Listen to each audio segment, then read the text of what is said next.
예수님, 안녕하세요. 오늘 7월 14일 화요일 성경 맛들이기 함께 합니다. 오늘 계속해서 요한 묵시록 함께 읽겠습니다. 성부와 성자와 성령의 이름으로 아멘. 말씀은 바로 내 곁에 있고 내 입에 있고 내 마음에 있다. 주님, 성령의 빛으로 저희 눈을 여시어 주님의 길을 보게 하시고 저희 귀를 여시어 생명의 말씀을 듣게 하소서. 아멘. 성부와 성자와 성령의 이름으로 아멘. 하느님의 백성인 교회. 그 다음에 나는 내 천사가 땅에 내 모퉁이에 서서 땅이 내 바람을 붙잡고서는 땅에도 바다에도 그 어떤 나무에도 바람이 불지 못하게 하는 것을 보았습니다. 나는 또 다른 한 천사가 살아계신 하느님의 인장을 가지고 해돋는 쪽에서 올라오는 것을 보았습니다. 그가 땅과 바다를 해칠 권한을 받은 네 천사에게 큰 소리로 외쳤습니다. 우리가 우리 하느님의 종들의 이마에 인장을 찍을 때까지 땅도 바다도 아무도 해치지 마라. 나는 인장을 받은 이들의 수가 14만 4천 명이라고 들었습니다. 인장을 받은 이들은 이스라엘 자손들의 모든 지파에서 나온 사람들이었습니다. 이렇게 인장을 받은 이들은 유다 지파에서 12,000명, 루벤 지파에서 12,000명, 가드 지파에서 12,000명, 아세르 지파에서 12,000명, 납탈리 지파에서 12,000명, 므낫세 지파에서 12,000명, 시메온 지파에서 12,000명, 레위 지파에서 12,000명, 이사카르 지파에서 12,000명, 주불룬 지파에서 12,000명, 요셉 지파에서 12,000명이었고 베냐민 지파에서도 12,000명이 인장을 받았습니다. 선택된 이들의 무리인 교회. 그 다음에 내가 보니 아무도 수를 셀 수 없을 만큼 큰 무리가 있었습니다. 모든 민족과 종족과 백성과 언어권에서 나온 그들은 희고 긴 겉옷을 입고 손에는 야자나무 가지를 들고서 어저 앞에 또 어린 양 앞에 서 있었습니다. 그들이 큰 소리로 외쳤습니다. 구원은 어저에 앉아 계신 우리 하느님과 어린 양의 것입니다. 그러자 모든 천사가 어자와 언로들과 네 생물 둘레에 서 있다가 어좌 앞에 얼굴을 땅에 대고 엎드려 하느님께 경배하며 말하였습니다. 아멘. 우리 하느님께 찬미와 영광과 지혜와 감사와 영예와 권능과 힘이 영원 무궁하기를 빕니다. 아멘. 그때 원로 가운데 하나가 희고 긴 겉옷을 입은 저 사람들은 누구이며 어디에서 왔느냐 하고 나에게 물었습니다. 원로님께서 알고 계시지 않습니까? 하고 내가 대답하였더니 그가 나에게 말하였습니다. 저 사람들은 큰 환난을 겪어낸 사람들이다. 저들은 어린 양의 피로 자기들의 긴 겉옷을 깨끗이 빨아 희게 하였다. 그래서 그들은 하느님의 어조 앞에 있고 그분의 성전에서 밤낮으로 그분을 섬기고 있다. 어좌에 앉아 계신 분께서 그들을 덮는 천막이 되어 주실 것이다. 그들이 다시는 줄이지도 목마르지도 않을 것이며 해도 그 어떠한 열기도 그들에게 내리쬐지 않을 것이다.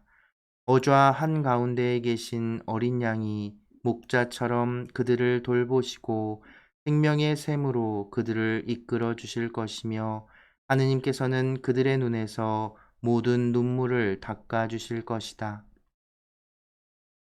일곱째 봉인과 금향로. 어린 양이 일곱째 봉인을 뜯으셨을 때 하늘에는 반시간가량 침묵이 흘렀습니다. 그리고 나는 하느님 앞에 일곱 천사가 서 있는 것을 보았는데 그들에게 일곱 나팔이 주어졌습니다. 다른 천사 하나가 금 향로를 들고 나와 제단 앞에 서자 많은 향이 그에게 주어졌습니다. 모든 성도의 기도와 함께 어좌 앞 금제단에 바치라는 것이었습니다. 그리하여 천사의 손에서 향연기가 성도들의 기도와 함께 하느님 앞으로 올라갔습니다. 그 뒤에 천사는 향로를 가져다가 제단의 숯불을 가득 담아 땅에 던졌습니다. 그러자 천둥과 요란한 소리와 번개와 지진이 일어났습니다. 처음 네 나팔. 그때 나팔을 하나씩 가진 7천사가 나팔을 불 준비를 하였습니다. 첫째 천사가 나팔을 불자 피가 섞인 우박과 불이 생겨나더니 땅에 떨어졌습니다.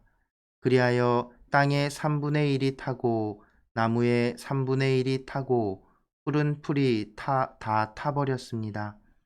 둘째 천사가 나팔을 불자 불타는 큰 산과 같은 것이 바다에 던져졌습니다. 그리하여 바다의 3분의 1이 피가 되고 생명이 있는 바다 피조물의 3분의 1이 죽고 배들의 3분의 1이 부서졌습니다. 셋째 천사가 나팔을 불자 횃불처럼 타는 큰 별이 하늘에서 떨어져 강들의 3분의 1과 샘들을 덮쳤습니다. 그 별의 이름은 쓴 흰 쑥이었습니다. 그리하여 물의 3분의 1이 쓴 흰 쑥이 되어 많은 사람이 그 물을 마시고 죽었습니다. 쓴 물이 되어버렸기 때문입니다. 넷째 천사가 나팔을 불자 해의 3분의 1과 달의 3분의 1과 별들의 3분의 1이 타격을 받아 그것들의 3분의 1이 어두워졌습니다. 그리하여 낮의 3분의 1이 빛을 잃고 밤도 그렇게 되었습니다. 나는 또 독수리 한 마리가 하늘 높이 나는 것을 보고 그것이 큰 소리로 말하는 것을 들었습니다. 불행하여라, 불행하여라, 불행하여라. 땅의 주민들, 아직도 새 천사가 불려고 하는 나팔 소리가 남아있다. 다섯째 천사가 나팔을 불었습니다. 그때 나는 하늘에서 땅으로 떨어진 별 하나를 보았는데 그 별에게 지하로 내려가는 구렁의 열쇠가 주어졌습니다. 그 별이 지하로 내려가는 구렁을 열자 그 구렁에서 연기가 올라오는데 큰 용광로의 연기 같았습니다. 해와 대기가 그 구렁에서 나온 연기로 어두워졌습니다. 그리고 그 연기 속에서 메뚜기들이 나와 땅에 퍼졌습니다. 그 메뚜기들에게 권한이 주어졌는데 땅의 전갈들이 가진 권한과 같았습니다. 그것들은 땅의 풀과 푸성귀나 나무는 하나도 해치지 말고 이마에 하느님의 인장이 찍히지 않은 사람들만 해치라는 명령을 받았습니다. 그러나 그 사람들을 죽이지는 말고 5달 동안 괴롭히기만 하도록 허락되었습니다. 그 괴로움은 사람이 전갈에게 쏘였을 때와 같은 괴로움이었습니다. 그 기간에 사람들은 죽음을 찾지만 찾아내지 못하고 죽기를 바라지만 죽음이 그들을 피해 달아날 것입니다. 그 메뚜기들의 모습은 전투 준비를 갖춘 말들과 같았는데 머리에는 금관 같은 것을 쓰고 있었습니다.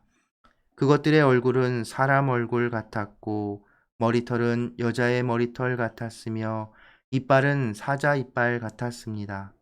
갑옷도 입었는데 쇠 갑옷 같았고 날갯 소리는 싸움터로 내닫는 수많은 전투 마차들의 소리와 같았습니다.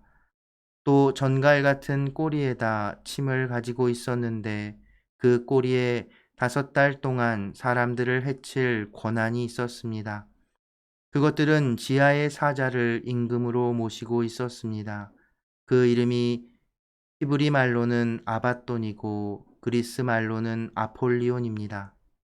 첫째 불행이 지나갔습니다.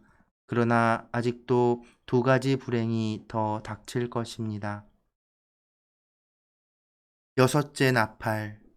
여섯째 천사가 나팔을 불었습니다. 그때 나는 하느님 앞에 있는 금제단에 내 모퉁이 뿔에서 나오는 한 목소리를 들었는데 나팔을 가진 여섯째 천사에게 큰 강 유프라테스에 묶여있는 내 천사를 풀어주어라 하고 말하는 것이었습니다. 그리하여 사람들의 3분의 1을 죽이려고 이해, 이달, 이날, 이 시간을 위하여 준비를 갖추고 있던 그 네 천사가 풀려났습니다. 그 기병대의 수는 2억이었습니다. 나는 그 수를 들었습니다. 이러한 환시 중에 나는 말들과 그 위에 탄 사람들을 보았는데 그들은 붉은색과 파란색과 노란색 갑옷을 입고 있었습니다. 말들의 머리는 사자머리 같았으며 그 입에서는 불과 연기와 유황이 나왔습니다. 이렇게 그 입에서 나오는 불과 연기와 유황, 이 세 가지 재앙으로 사람들 3분의 1이 죽임을 당하였습니다. 그 말들은 고난이 입에도 있었고 꼬리에도 있었습니다. 뱀과 같은 그 꼬리에 머리가 달려 그 머리로 사람을 해쳤습니다. 이 재앙으로 죽임을 당하지 않은 나머지 사람들도 저희 손으로 만든 작품들을 단념하지 않았습니다. 오히려 마귀들을 숭배하고 또 보지도 듣지도 걸어다니지도 못하는 금이나 은이나 불이나 돌이나 나무로 만든 우상들을 숭배하기를 그치지 않았습니다. 그들은 또한 자기들이 저지른 살인과 마술과 불륜과 도둑질을 회개하지도 않았습니다. 천사와 작은 두루마리. 나는 또 큰 능력을 지닌 천사 하나가 구름에 휩싸여 하늘에서 내려오는 것을 보았습니다. 그의 머리에는 무지개가 둘려 있고 얼굴은 해와 같고 발은 불기둥 같았습니다. 그는 손에 작은 두루마리를 펴 들고 있었습니다. 그리고 오른발로는 바다를 디디고 왼발로는 땅을 디디고서 사자가 포효하듯이 큰 소리로 외쳤습니다. 그가 외치자 7 천둥도 저마다 소리를 내며 말하였습니다. 그렇게 7 천둥이 말하자 나는 그것을 기록하려고 하였습니다. 그때 하늘에서 울려오는 어떤 목소리를 들었습니다. 7 천둥이 말한 것을 기록하지 말고 봉인해 두어라. 그러자 내가 본 천사, 곧 바다와 땅을 디디고 서 있던 천사가 오른손을 하늘로 쳐들고서는 영원 무궁토록 살아계신 분을 두고 하늘과 그 안에 있는 것들, 땅과 그 안에 있는 것들, 바다와 그 안에 있는 것들을 창조하신 분을 두고 맹세하였습니다. 시간이 얼마 남지 않았다. 7째 천사가 불려고 하는 나팔 소리가 울릴 때 하느님께서 당신의 종 예언자들에게 선포하신 대로 그분의 신비가 완전히 이루어질 것이다. 하늘에서 들려온 그 목소리가 다시 나에게 말하였습니다.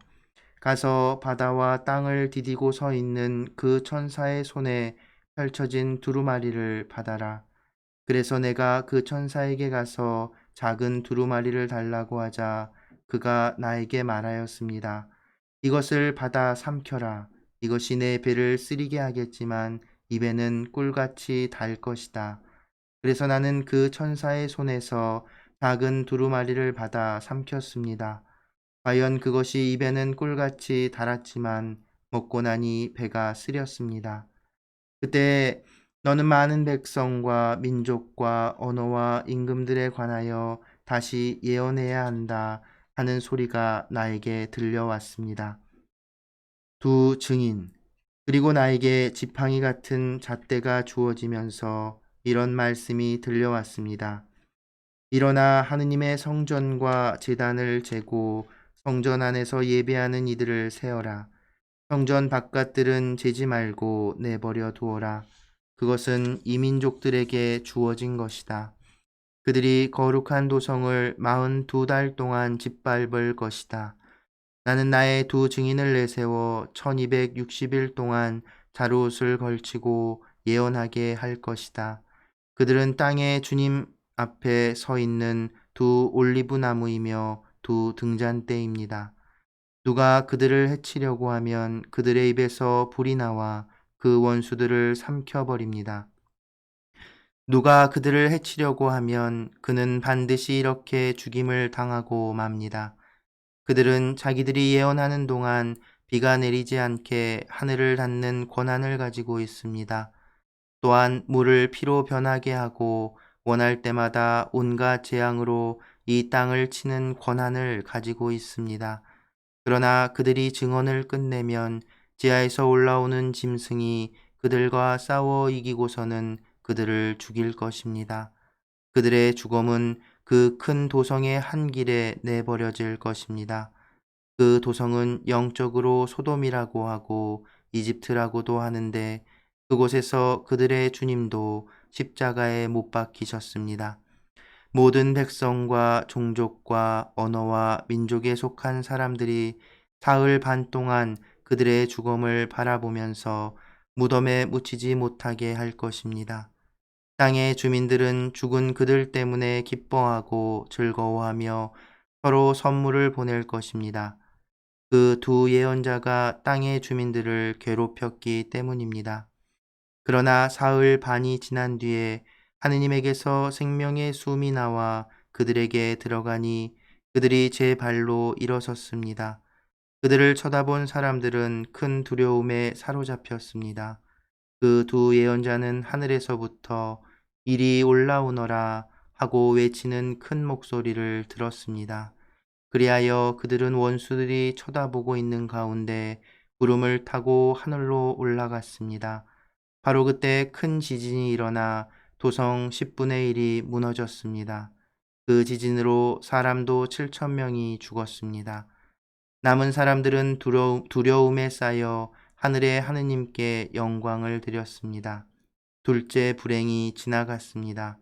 그러나 셋째 불행이 곧 닥칠 것입니다. 일곱째 나팔. 일곱째 천사가 나팔을 불었습니다. 그러자 하늘에서 큰 목소리가 울렸습니다. 세상 나라가 우리 주님과 그분께서 세우신 그리스도의 나라가 되었다. 주님께서 영원 무궁토록 다스리실 것이다. 그때 하느님 앞에서 자기들의 어좌에 앉아있던 24 원로가 얼굴을 땅에 대고 하느님께 경배하며 말하였습니다. 지금도 계시고 전에도 계시던 전능하신 주 하느님, 큰 권능을 주시고 친히 다스리기 시작하셨으니 저희가 하느님께 감사드립니다. 민족들이 분개하였지만 오히려 하느님의 진노가 닥쳤습니다. 이제 죽은 이들이 심판받을 때가 왔습니다. 하느님의 종 예언자들과 성도들에게 그리고 낮은 사람이든 높은 사람이든 하느님의 이름을 경외하는 모든 이에게 상을 주시고 땅을 파괴하는 자들을 파멸시키실 때가 왔습니다. 그러자 하늘에 있는 하느님의 성전이 열리고 성전 안에 있는 하느님의 계약궤가 나타나면서 번개와 요란한 소리와 천둥과 지진이 일어나고 큰 우박이 떨어졌습니다. 성부와 성자와 성령의 이름으로 아멘. 말씀은 내 발의 등불이요 나의 길에 빛이옵니다. 주님, 저희가 성경을 생명의 말씀으로 믿고 기도하며 살고 선포하게 하시어 언제나 성령 안에서 평화와 기쁨을 누리게 하소서. 아멘. 성부와 성자와 성령의 이름으로 아멘. 네, 오늘도 계속해서 요한묵시록 함께 읽었습니다. 묵시록이 이 예언자, 그러니까 요한이 자기가 본 환시, 뭔가를 본 거죠. 그 본 것을 그림을 그리듯이 이렇게 우리에게 전해주고 있습니다. 그런데 이제 우리가 한 가지 생각해 보아야 할 것은 이 환시를 있는 그대로 글씨가 쓰여진 그대로 지금 우리의 그 인식, 우리의 생각, 우리의 기준, 우리가 알고 있는 것들로 풀어내면 완전히 이 요한의 의도와 요한이 전하고자 하는 것들을 놓쳐버릴 수 있다는 것 다시 한번 말씀드리고, 생각해 보시면 예를 들어서 이런 거죠. 어, 요한이 이 환시를 무언가 봤어요. 그런데 만약에 요한이 그 기, 자동차나 기차, 비행기, 요즘 우리에게는 익숙하지만 요한에게는 전혀 생소한 그런 것들을 봤다면 그 요한에게 그것들이 어떻게 비춰졌을까요? 이런 것들을 이제 생각을 해보면 요한이 환시로 표현한 이 내용들이 요한이 본 무언가를 정말 그것을 있는 그대로 표현했다고 그냥 받아들이고 믿는 건 너무나 순진하고 어리석은 이제 이해라는 것이지요. 요한은 자기가 알 수 있는 것, 자기가 알고 있는 것들을 가지고 자기가 본 것을 이야기하는 거고, 그리고 당시의 사람들이 누구나 들으면 이렇게 이 신앙을 갖고 있는 사람들, 성경을, 구약을 알고 있는 사람들은 들으면 알아들을 수 있는 것들을, 그런 상징들을 사용한다는 것입니다. 근데 우리에게 좀 생소하고 이해하기 어려운 이유는 우리의 지금 삶과 우리 문화권 안에서는 바로 알아들을 수 없는 상징들이기 때문에 그렇다는 것 다시 한번 말씀드리고, 오늘 읽은 부분에서 7장이 사실은 이 요한묵시록 전체에서 아주 중요한 역할을 하는 부분입니다. 성경에 이제 제목으로 나온 건 하느님의 백성인 교회라고 이렇게 되어 있고, 그것은 그냥 하느님의 백성이 아니라 하느님의 선택을 받은 백성입니다. 그 이유는 뭐냐면 천사가 나와서 살아계신 하느님의 인장을 가지고 해돋는 쪽에서 올라온 것을 보았습니다. 라고 7장 2절에 나오죠. 그래서 이 하느님의 인장을 사람들에게 찍어줍니다. 그 인장을 다 찍기 전까지는 재앙을 이제 멈추라고, 사람들을 해치지 말라고 이야기하지요. 아무것도 해치지 말라고 이야기를 합니다. 하느님의 인장을 받은 사람들 숫자가 여기서 14만 4천 명이라고 들었습니다라고 이제 4절에 나오는데, 이제 신천지에서 이걸 가지고서는 이제 자기들 마음대로 해석을 하는 거죠. 그 사람들은 진짜로 14만 4천 명이 생명의 책에 기록될 거라고 뭐 이렇게 얘기를 하는데, 그 안에 그 숫자 안에 들어가지 못하면 구원받지 못한다는 거죠. 어이구, 얼마나 순진하고 어리석습니까? 당장 신도수가 14만 4천 명이 넘었는데요. 그것도 놀랍지만 어쨌든 이 숫자는 다른 숫자들, 뭐 우리가 지금 앞에서 봤던 7, 완전함을 뜻하는 7이나 이 이스라엘 민족을 전체를 의미하는 12, 이런 것들처럼 상징적인 숫자죠. 조합된 숫자입니다.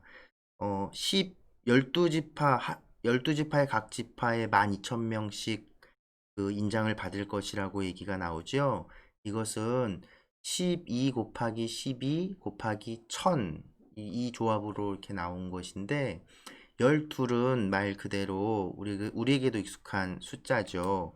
이스라엘의 12지파를 상징한 겁니다.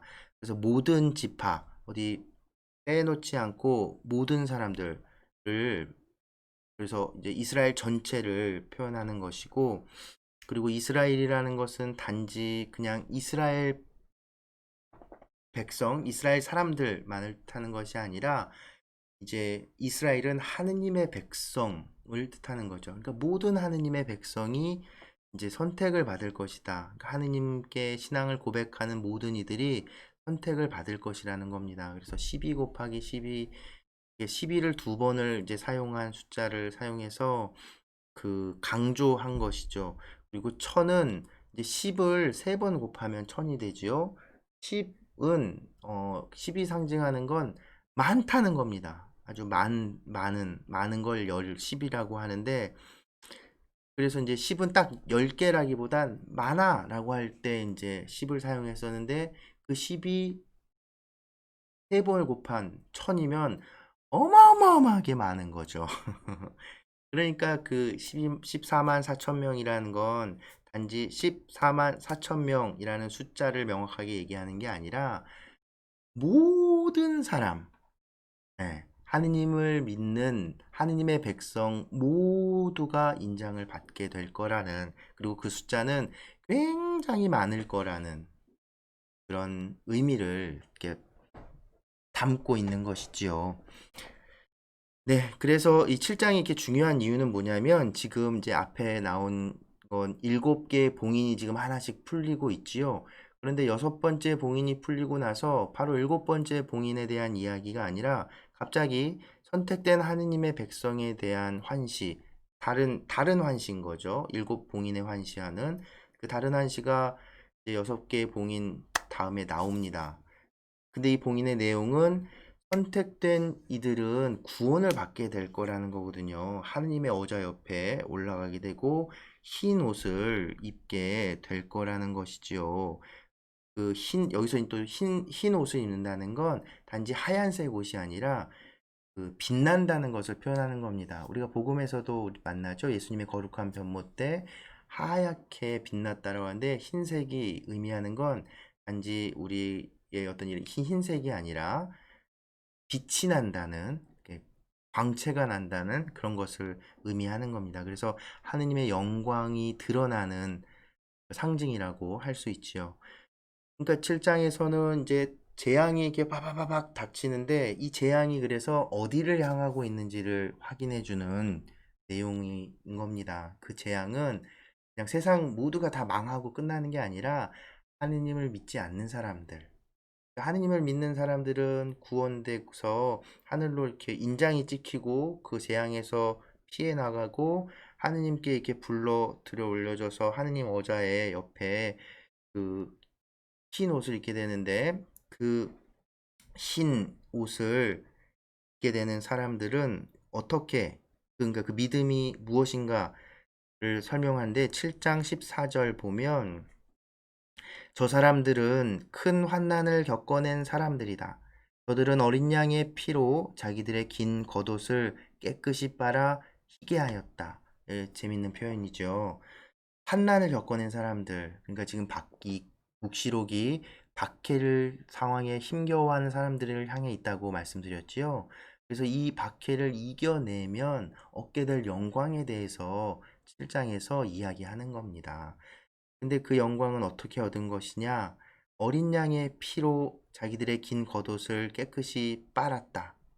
어린 양, 바로 예수 그리스도의 피, 예수 그리스도의 십자가를 믿는 사람들이 바로 그 영광에 포함되게 된다는 거죠. 그러니까 이 박해를 견뎌내고 이 박해에 굴하지 않고 예수 그리스도를 에 대한 믿음을 포기하지 않는 여러분이 바로 이 영광의 주인공이다라고 위로의 말을, 또 격려의 말을 전하고 있는 겁니다.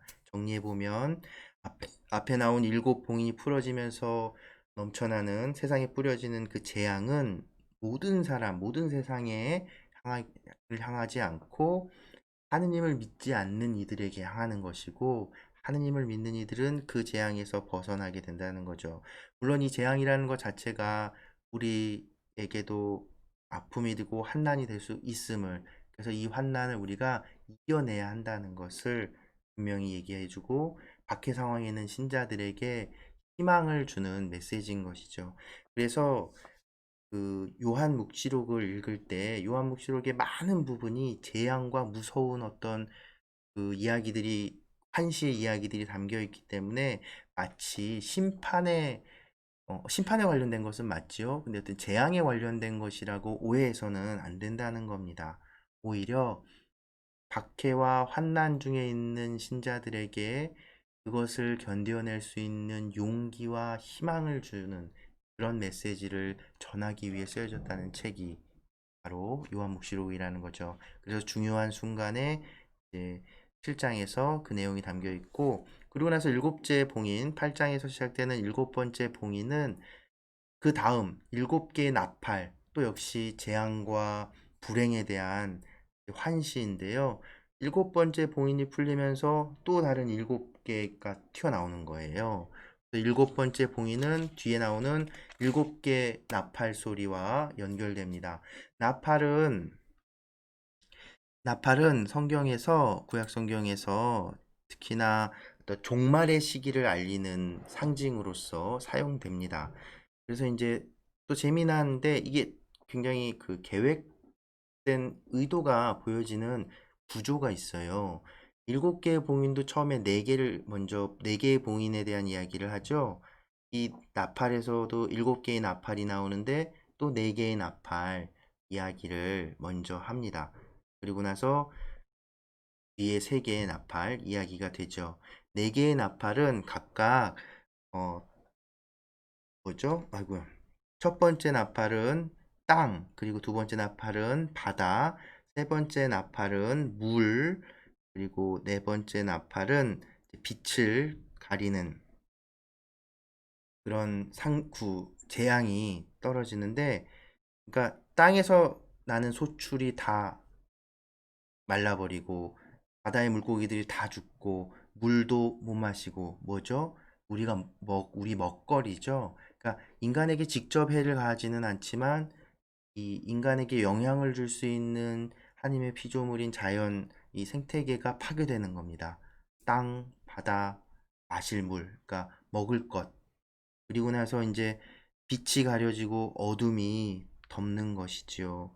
뭔가 이제 그러니까 인간에게 직접적인 해를 가하지 않는 재앙들이 앞에 4개의 나팔로 묘사되고 그려지고, 그러고 나면 또 5번째 나팔 소리가 불리면서부터 이제 직접적으로 인간에게 해를 가하는 그 재앙, 불행이라고 여기서 또 구체적으로 표현하죠. 인간에게 직접적으로 가해지는 불행이 이제 우리에게 떨어진답니다. 5번째 나팔로 해서 첫 번째 불행은 메뚜기 떼가 나타나서 5개월 동안 근데 메뚜기 떼는 사람을 죽이진 못해요. 그런 권한을 받지 못했어요. 5개월 동안 괴롭히기만 할 수 있죠. 잠깐, 5개월 맞나?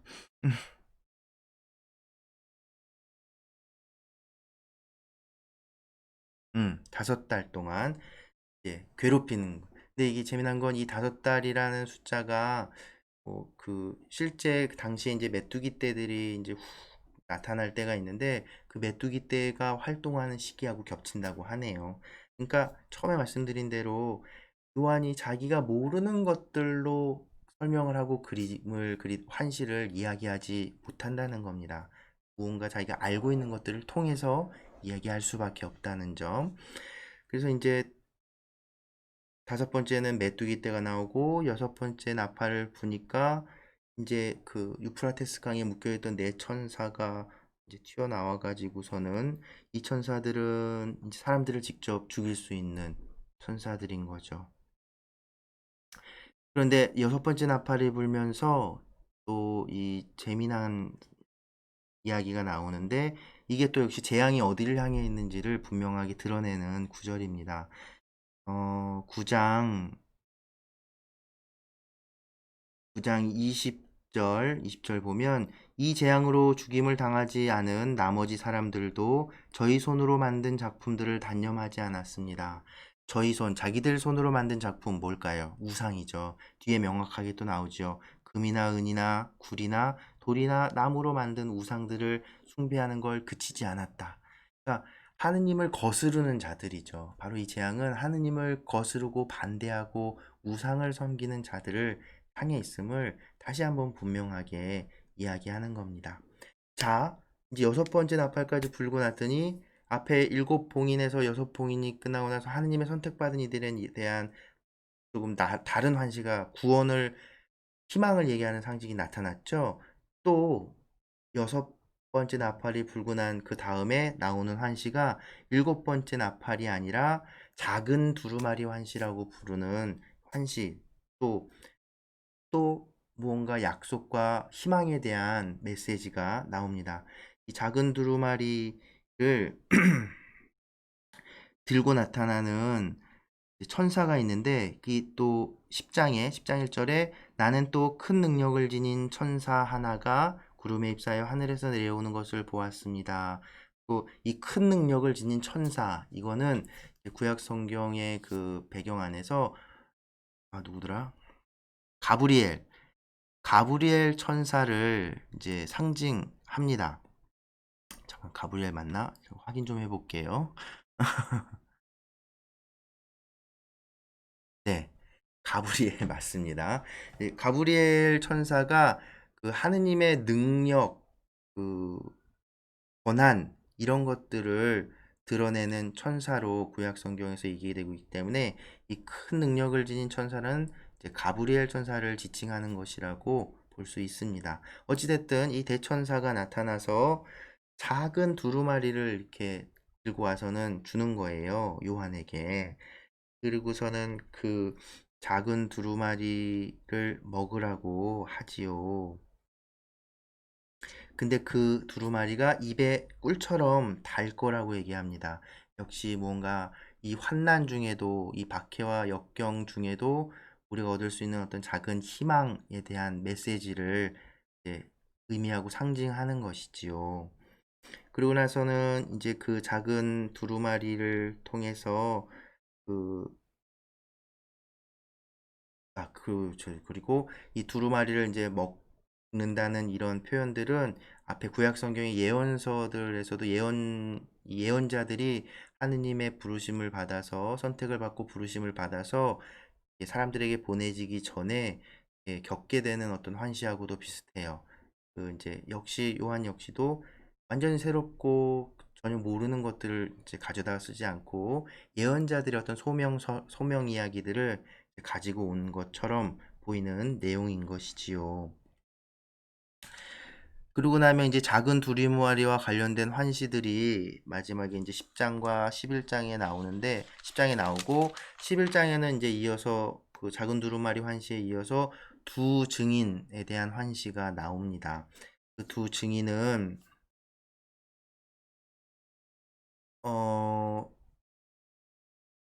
이 두 증인에 대한 환시가 배경으로 하고 있는 또 그 역사적인 상황이 있어요. 그러니까 두 증인의 환시의 내용들을 봤을 때 성전과 관련된 이야기들, 그리고 이 증인들이 막 예언을 하려고 하는 이 성별되고 선택되고 그래서 거룩해진 이 증인의 이야기가 나오는 것은 그 로마와 유다가 전쟁을 벌여서 유대가 졌다 그랬잖아요. 그 전쟁, 유다 전쟁이라고 불리우는 그 전쟁을 배경으로 하고 있습니다. 그래서 그 전쟁으로 예루살렘이 정복되고 성전이 파괴되고 예루살렘 도시가 파괴되는 경험을 유다인들은 벌써 했거든요. 그게 그 역사적인 경험을 이미 한 상황인 겁니다. 그래서 그것들을 이제 비유적으로 상징적으로 이제 이 두 증인에 대한 이야기들이 사용하고 있고, 그리고 그 역시나 예언서의 어떤 이야기들과 상징들을 가지고 오고 있지요. 그 두 증인이 받은 권한들을 보면 이사야 예언자도 생각나고, 이사야 엘리야 이사야는 엘리야 예언자도 생각나고요. 왜냐하면